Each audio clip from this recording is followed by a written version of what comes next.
If Fiona and her malcontents are joining us as allies, we need to be prepared. Abominations are inevitable. Cullen doesn't have enough Templars to handle incidents. Some of the rank and file need to be trained.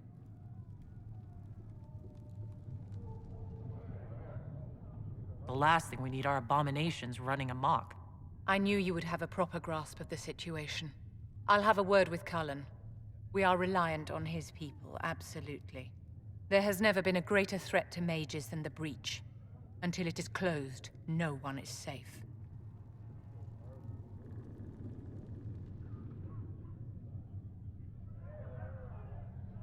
You have a low opinion of your fellow mages. It's not so much an opinion as grasping the obvious. Magic is dangerous, just as fire is dangerous. Anyone who forgets this truth gets burned.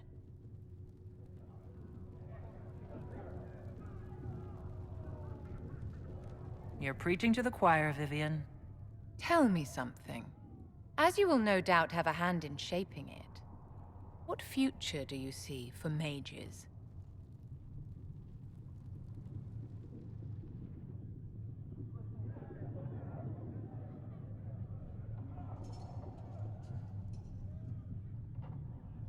The circle has to be restored if we want to keep the peace. That's comforting to hear, but you'll find opposition to the idea even among friends. It's something to consider, my dear.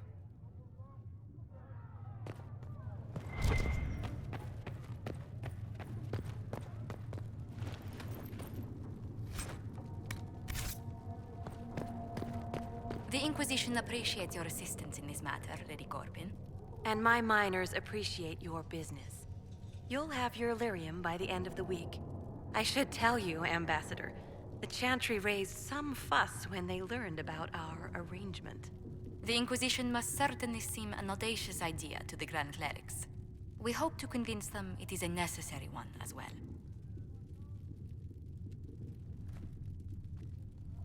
I'll take my leave. Good day. Who was she, Ambassador? A merchant. I thought we should reach out to the dwarves to secure lyrium for the Inquisition's mages. According to Lady Corbin, it raised the ire of the Chantry. How? Access to lyrium makes us rather more formidable than anticipated. We're becoming a challenge. Sadly, the remaining Grand Clerics appear to be consolidating the Chantry's power, instead of comforting the masses.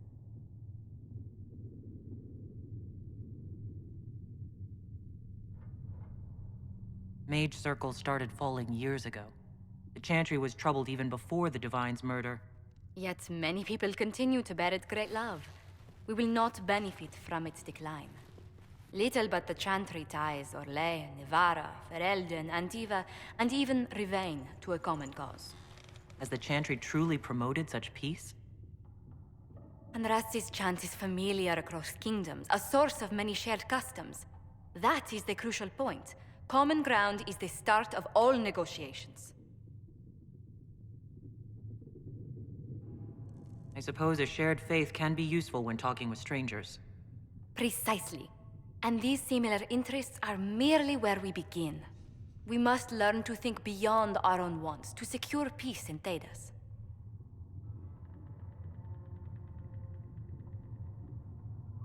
Planning to steer the history of the world, Ambassador Montilier?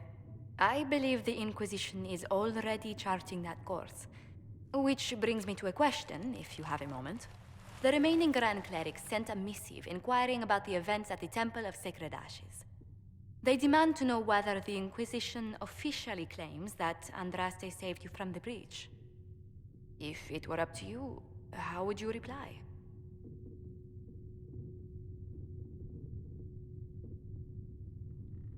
Will my answer change your reply to the Chantry? If Leliana, Cassandra, Cullen, and I could agree on our official stance, I could answer that. We should decide soon. The revered mothers don't seem to know what to make of you.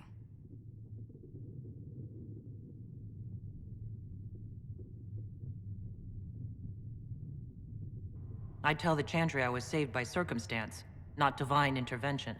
Yet as rumors your Andraste's herald grow, the Grand Clerics may not believe such a humble reply.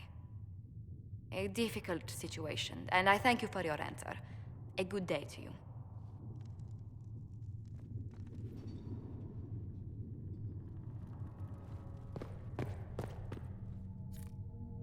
We will study that.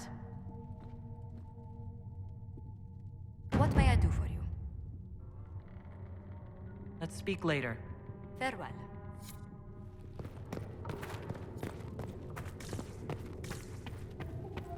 There was no word for heaven or for earth or sea or sky. All that existed was silence.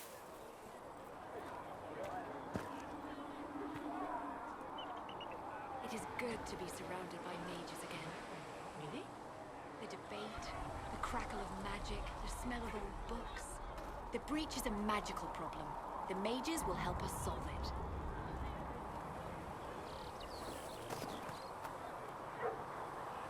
Your open support for the mages likely earned you enemies. Our agents will monitor the situation. If the most opposed can be identified, we may still turn this to our advantage.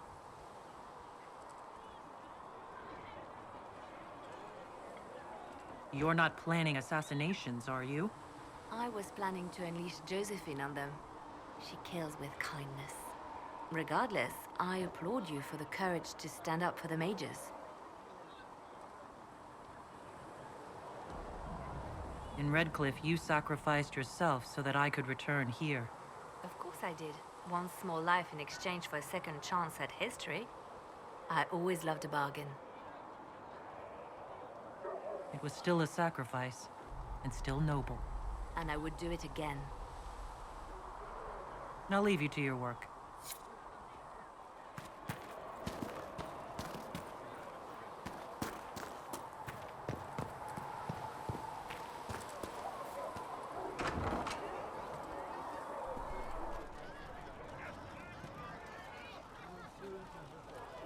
Well, that's mages all over. So many robes, I bet all of Ferelden lost their curtains. I'll just be the other side of Haven, just in case. These mages are here to aid the Inquisition. Don't worry. Sure, don't worry. Magic up there, magic down here. What's to worry about? I mean, yay, freedom. Great for them. Over there, away from me.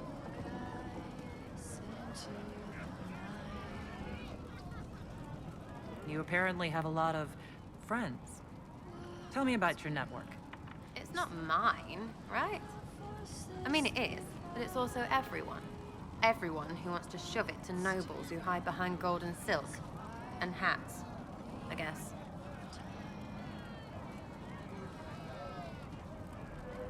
Is Red Jenny real? Or was she always just you and your friends? Dunno. Don't you care? Not if it works. I mean, Red is scary because blood. And Jenny is... Look, nobody fears the bunch of people who do random stuff. And besides, it's easy. Nobles want a bogeyman because they need to believe normal people can't get at them. Numbers, right? It don't have to be so complicated.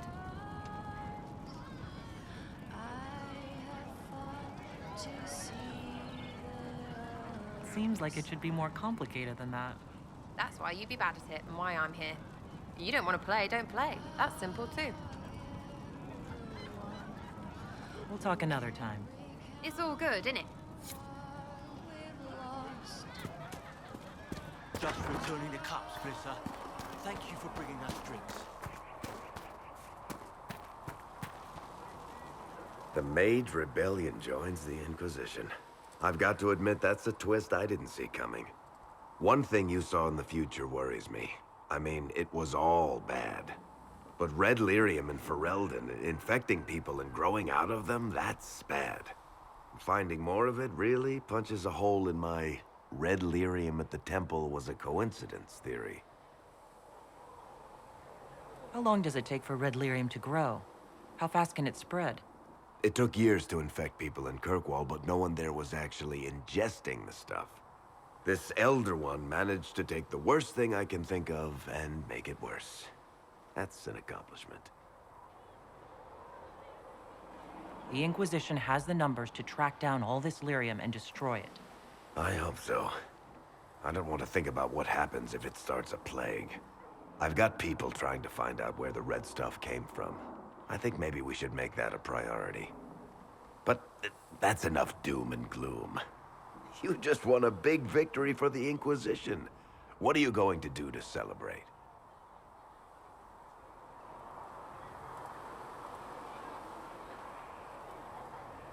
I was planning to put my feet up, maybe grab a nap. You?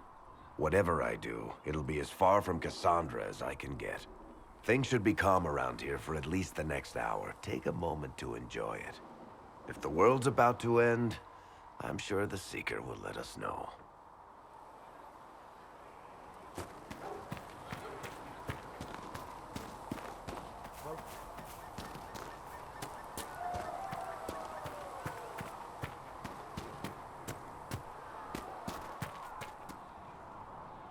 So we have gained the mages. Excellent. They should be able to seal the breach. You are certain you experienced time travel? Could it have been an illusion? A trick of the Fade? You think Alexius made an illusion of his own life going down in flames? Point taken. What an amazing gift. It is vital the Inquisition succeed to avoid the future you witnessed.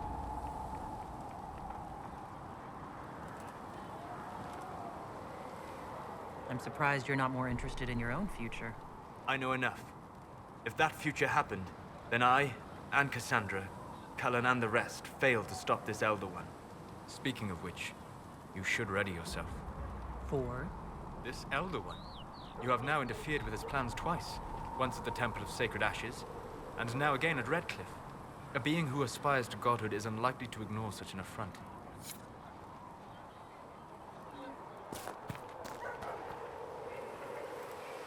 The Inquisition supports free mages. What's next? Elves running Halamsharal? Cows milking farmers? Give me time. I'm sure I'll surprise you. I suspect that's untrue. Unless you strip yourself naked and allow the Chantry to flog you into repentance. Now, that would surprise me. I do wonder if you've considered what this support of yours will do. For mages in general, I mean. The Inquisition is seen as an authority. You've given Southern mages license to, well, be like mages back home.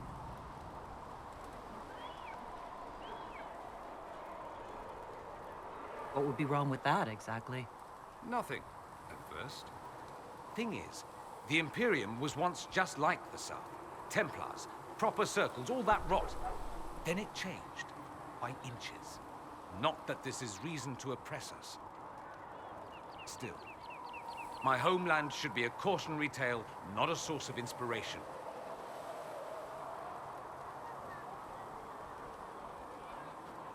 It occurs to me that I barely know anything about you. Beyond my being a mage from Tevinter, you mean? Beyond that, yes. And beyond my being so charming and well-dressed, which is obvious to anyone.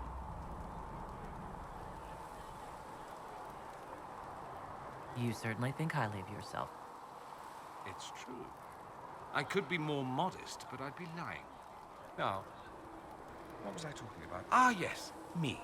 I am the scion of House Parvis, a product of generations of careful breeding and the repository of its hopes and dreams. Naturally, I despised it all. The lies, the scheming, the illusions of supremacy. That's Tevinter in a nutshell, isn't it? Needless to say, my family was not happy with my choices. Why would your family be upset with your choices? Because I rejected their idyllic plan. If they had their way, by now I'd be married to some unlucky girl from a powerful family. We'd live in luxurious despair, despising each other as I waited to take my father's place in the magisterium. I declined the honor, and thus it's best I'm far from home. Less of an embarrassment that way, you see.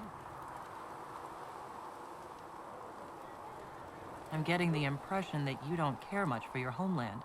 On the contrary, I care for my homeland a great deal. There's so much potential. Sadly, we squander it. We refuse to acknowledge how far we've fallen because pretending is easier. We pretend the Qunari can be beaten. We pretend that we're superior to everyone, even our own people. Not everyone feels that way. I don't. Sadly, we're the minority. It just seems So much of what you say about the Imperium is entirely negative. It might sound that way. For all our faults, my people have many virtues. We are laden with history and culture. Tevinter is where Thedas truly began, remember?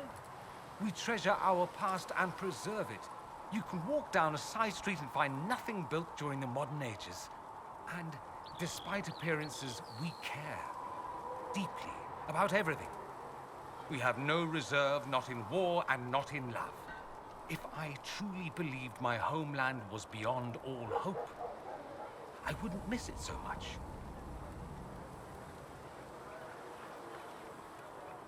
What did you mean by generations of careful breeding? The great families of Tevinter don't have children.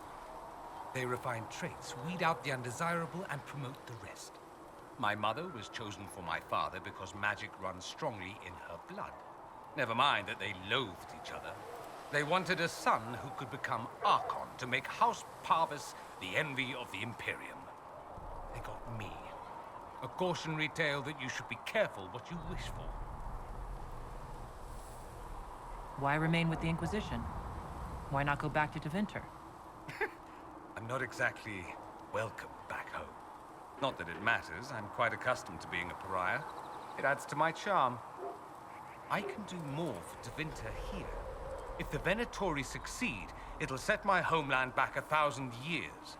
I'm sure some magisters would disagree, but that's why we kill them. I think I've heard enough. That's too bad. I never tire of talking about myself. Have you gone to see Alexius yet? He's in the cells. Not yet, no. I saw him before they locked him up. He looked despondent, broken. Not the man I remember, nor the one I want to. I suppose the Inquisition will judge him eventually. I wonder if there's any chance they'll show him mercy. He hardly deserves it, but for Felix's sake. I can't help hoping there's something left of the man I once knew.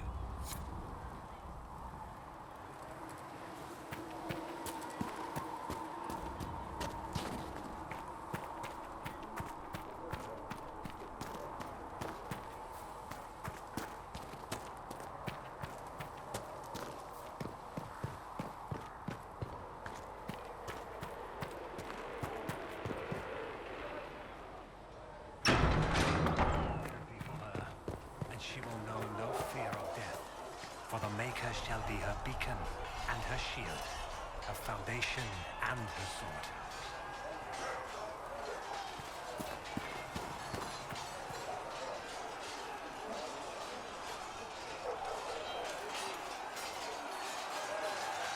And what are we supposed to do, exactly? What you always do. Complain. We've already spoken with Commander Cullen. No one listens. We want better quarters. We want the Templars kept at a distance. And some respect for... This is not the Circle. You mages are our allies, not our wards. Act like it. How are we supposed to... Deal with it.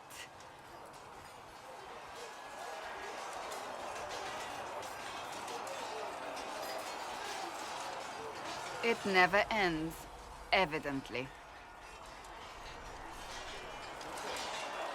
You don't need to tell me that. I just don't know who told them I'm the one to yell at. Is it that bad? The mages are here as equals. They need to get used to what that means.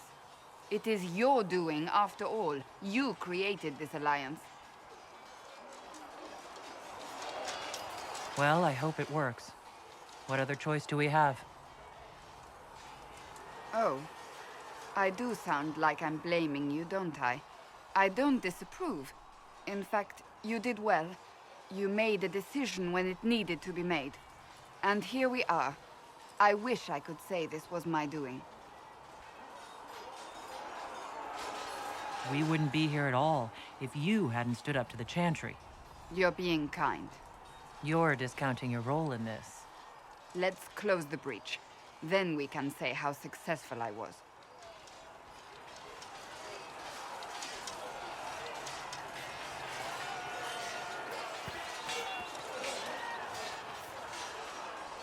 Do you need something? That's enough for now. Another time, then.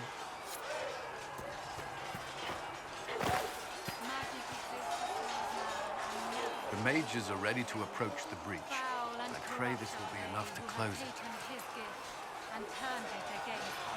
I know you're worried about having the mages here. Give them a chance to prove themselves. I'm not questioning their ability or their intentions, but we cannot ignore the risks. I will not endanger the alliance you've created. We need their help.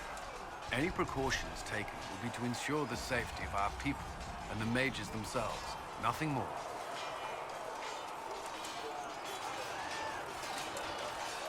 I'd like to know more about the Templars. What would you like to know?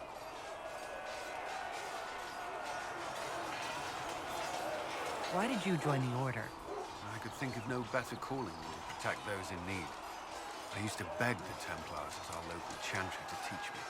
At first, they merely humored me. I must have shown promise, or at least a willingness to learn. The Knight Captain spoke to my parents on my behalf. They agreed to send me for training. I was 13 when I left home.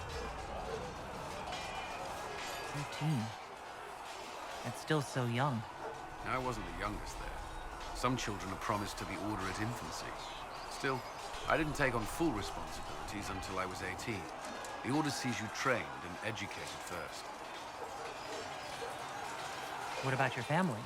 Did you miss them? Of course, but there were many my age who felt the same. We learned to look out for one another. You've lived in the Circle. What was a typical day for a Templar there? Typical? The last time I was in a circle was right before it fell apart. Nothing was typical. Before that, then? Certain rituals require a full guard. A mage's howling, for instance. I've attended a few. Most of the time, you merely maintain a presence, on patrol or in the circle, ready to respond if needed. Mages pretend to ignore that presence, but they're watching you just as closely. Do Templars and mages never speak to each other? Some do, but Templars are supposed to maintain a certain distance from their charges. If a mage is possessed or uses blood magic, you must act quickly, without hesitation. Your judgment cannot be clouded. Of course, ignoring one another does nothing to foster understanding.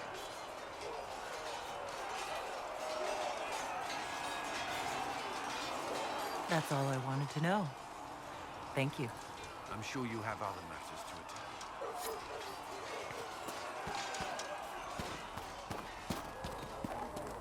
Magic exists to serve man and never to rule over him. Foul and corrupt are they who have taken his gift and turned it against his children.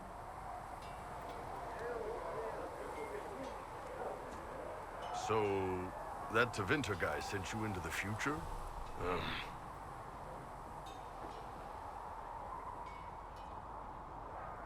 Every time I think I understand magic, the rules change. I know, right? If I were a mage, I'd just throw fire at people. That's honest. Anyway, I hope our new friends have what it takes to close the breach. Damn thing gives me a headache just looking at it.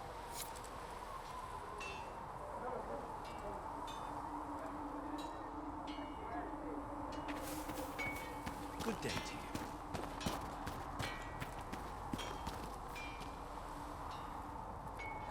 There was never going to be an easy answer to the mage dilemma. What you did for the mages took courage. You gave them a chance. Everyone deserves one.